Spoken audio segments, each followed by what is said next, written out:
Yes, I'm David McLean from the Forest Museum, and we are located at the Old Forest Bakery, if you know where that is, at 8 Main Street North. And we have a great variety of exhibits covering the history of not only Forest, but also surrounding communities as well. And lots of resources for doing local research about genealogy, community histories, okay? And just like the Heritage Museum, we are also unfortunately closed at this time, but we are trying to take advantage of this time to tidy up and set up new exhibits. There's, as Dana knows, there's a whole lot that goes on behind the scenes at a museum that the public, might not be aware. So we are hoping to open our doors again soon, in the near future. All right. Well, again, thank you very much for inviting me to present tonight. I've long had an interest in this topic.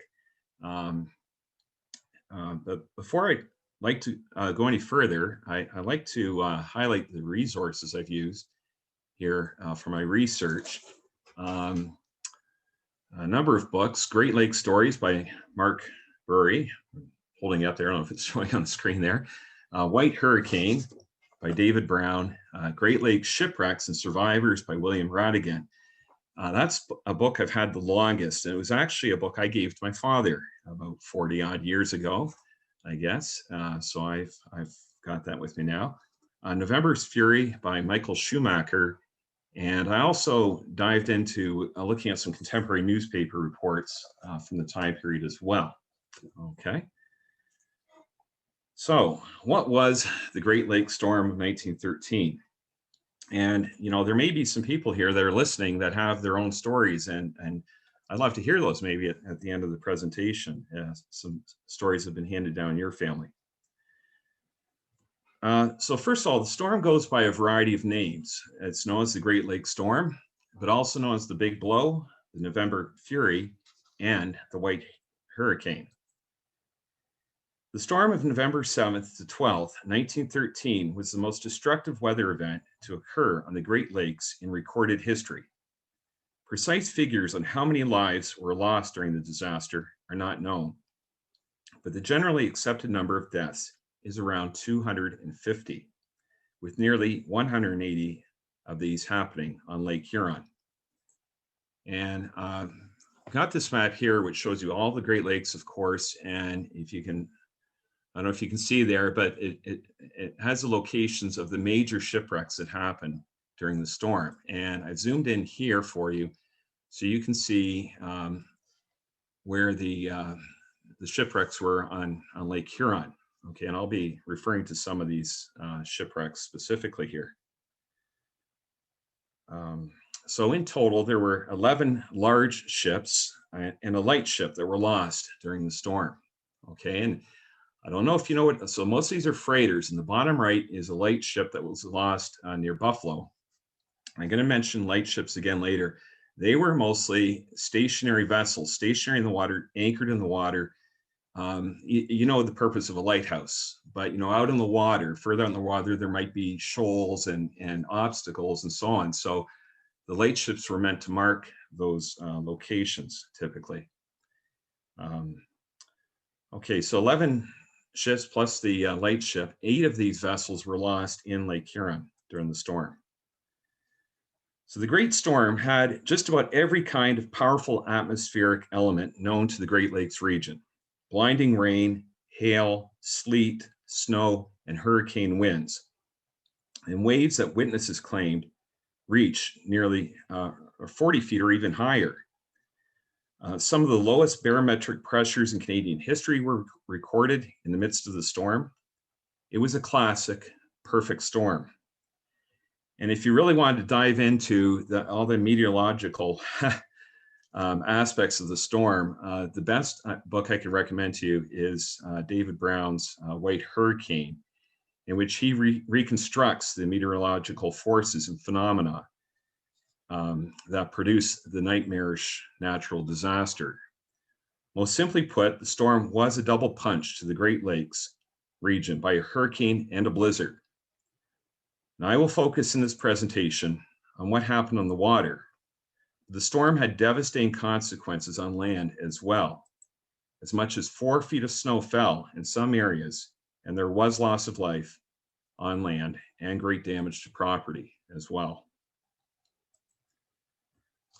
So before sharing several stories associated with the storm, it is important to give some background to discuss both the natural and indeed the human factors that contributed to it being a perfect storm.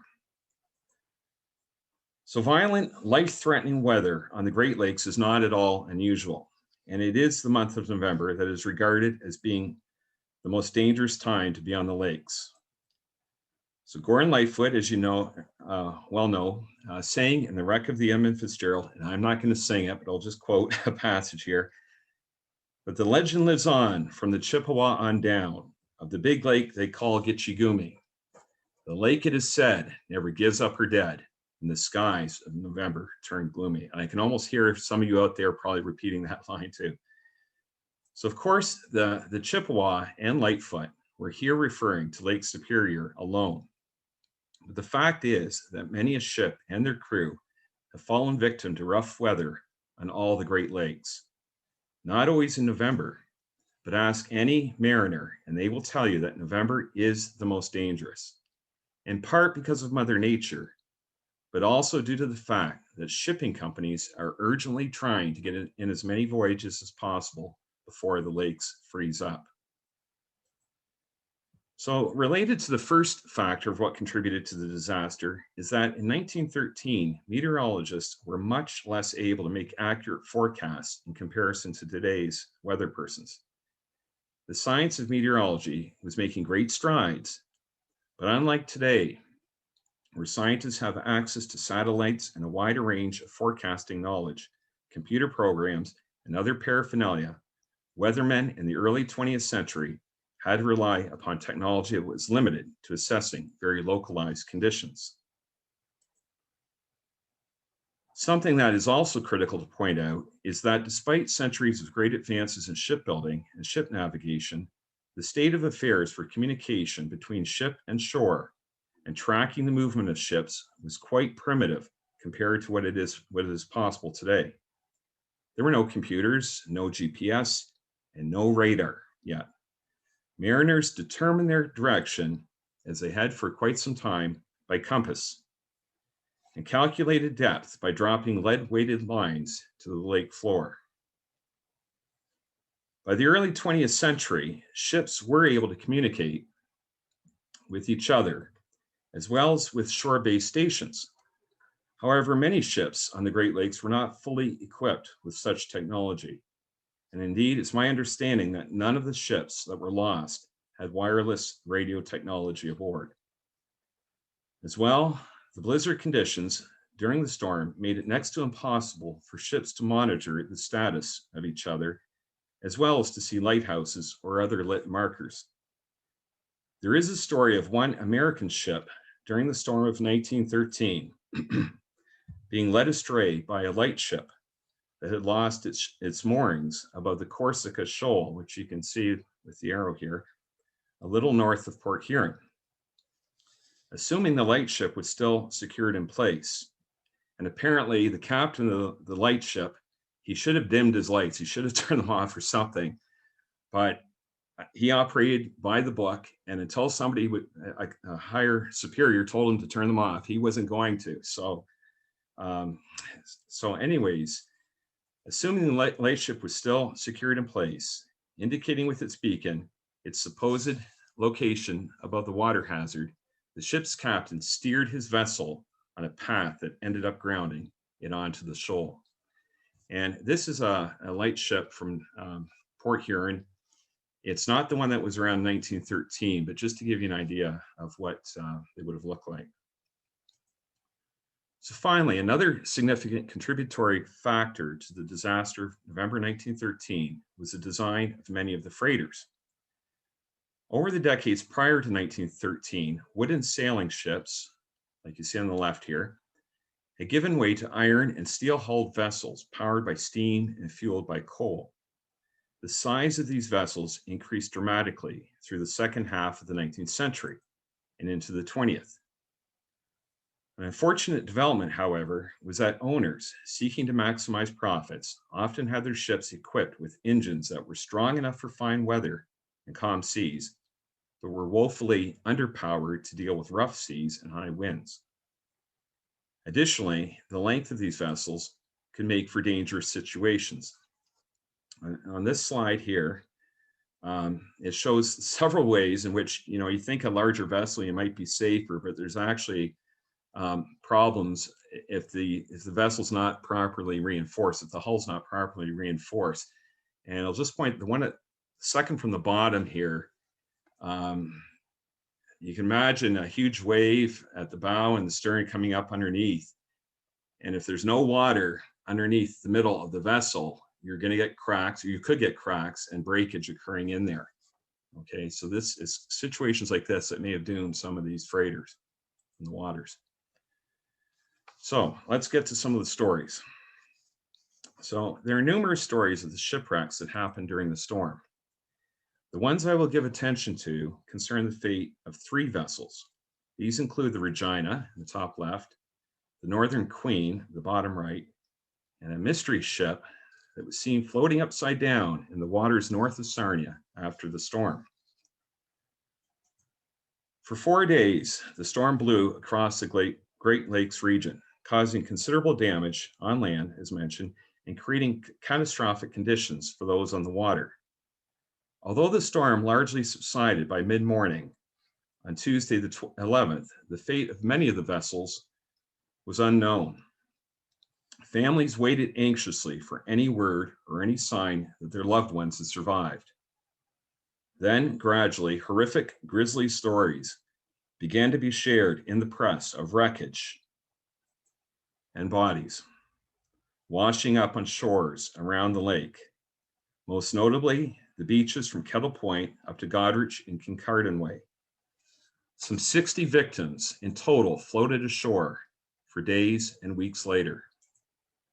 There were even instances, including at Port Franks, of lifeboats washing up with dead sailors aboard, in one case with 8 corpses. The bodies were frozen, but some gave clues as to the final moments of the cruise. Men were found wrapped in each other's arms.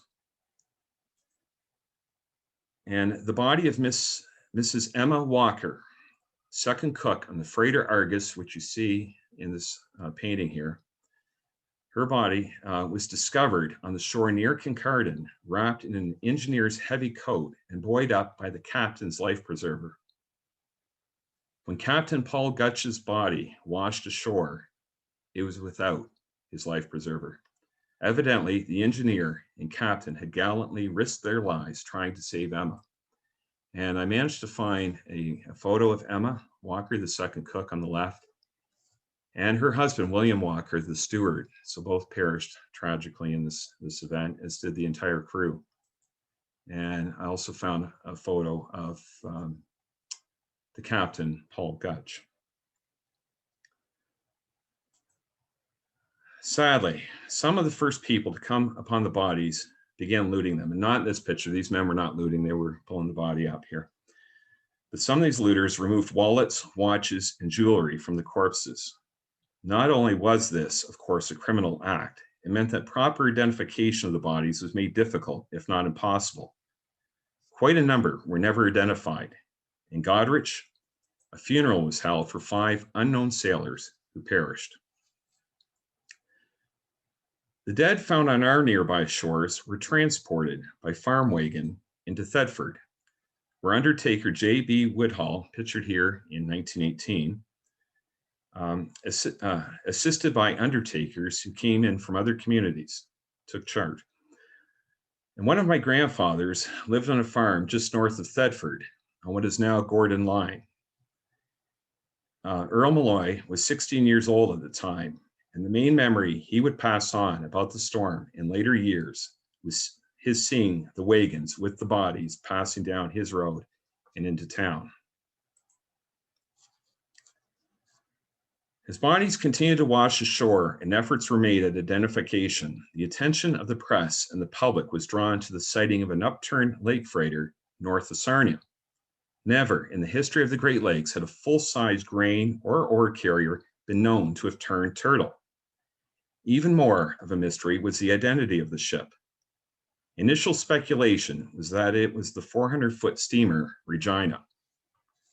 Upon a closer examination, a tugboat operator determined the vessel was larger than the Regina. And for the better part of a week, the mystery ship continued to float. Because it was in international waters, apparently neither American nor Canadian authorities were eager to incur the expense that would be involved in retrieving it.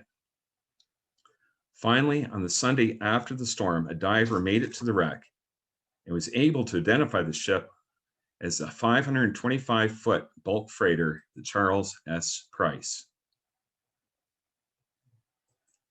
Here is the Price, which had been manned by a crew of 28 and was laden with coal, heading north from the St. Clair when the storm struck. Launched just 3 years before, the Price had been considered among the sturdiest vessels on the lakes. None of her crew survived the storm. Yet there was another mystery that arose connected to the Price. 7 of the bodies that washed ashore at Port Franks were identified as belonging to its crew, but were found to be wearing life preservers from the Regina. How had this been possible? Many theories have been put forth over the decades. Initially, it was believed that looters were responsible, but that theory has generally been discounted. To this day, the mystery has not been solved. Had the Regina come upon the sinking Price and its crew tossed life preservers to the Price's men who were in the water? Whatever the answer, the Regina was finally located in 1986 off the Michigan coast between Lexington and Port Sanilac, about 20 to 25 miles north of where the Price was located. And here's some photos of the submerged vessels taken in recent years. And I don't know if you can see, but on the right, the Regina, the nameplate is there, upside down. Most of these freighters, it speaks to the power of the storm. We're turned right over into the water. Okay. So there are so many stories concerning the Great Lakes storm of 1913. I wish I had more time to share them. One more I will mention, though, is that of the Northern Queen.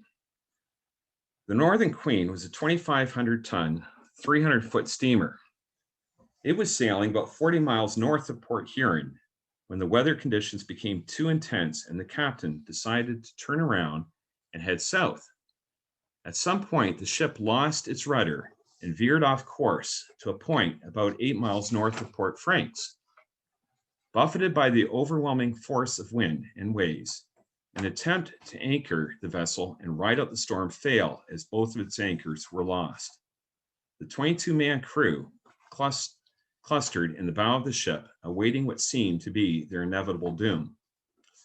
And I'm going to now read a passage from David Brown's story on this. If I can find, I think I just lost the page, so you just bear with me for a moment. Bear with me for a moment here. Unfortunately, oh, you know what? I picked up the wrong book. That's what happened there. And okay, sorry. Okay, here it is. Here it is. Sorry about that.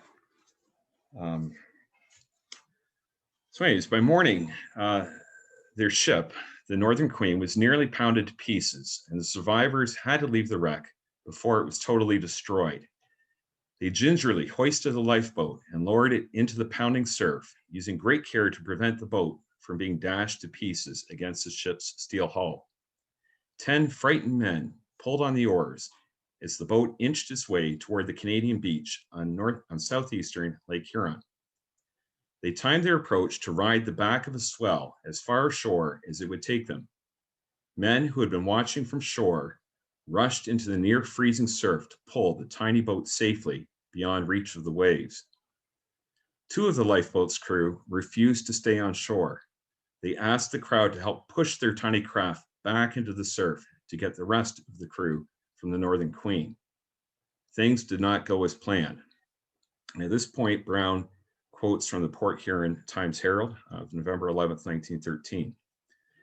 They started out, but when some distance from the shore, a heavy sea capsized the lifeboat, and they were seen struggling in the heavy surf.